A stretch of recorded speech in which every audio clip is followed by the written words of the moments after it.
ma chi lo non può capire. Io, quando fui, sentite come una luce che mi attivava, una luce, un chiarore che si era fatta più forte a chi era morta mamma mia. A certe fuori a palazzo e a retro vi che sentite a certe vagliune che facevano un caspita e budello.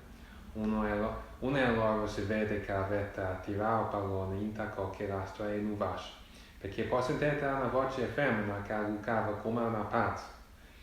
E a bucare a capo in terra e facete una corsa fino alla parrocchia. Quando trasete in sacrestia era presto. Ci stavano 4 o 5 persone solamente. Stavano tutte assetate e chiacchieravano. Nessuno si era adunato nemmeno che io ero trasuto.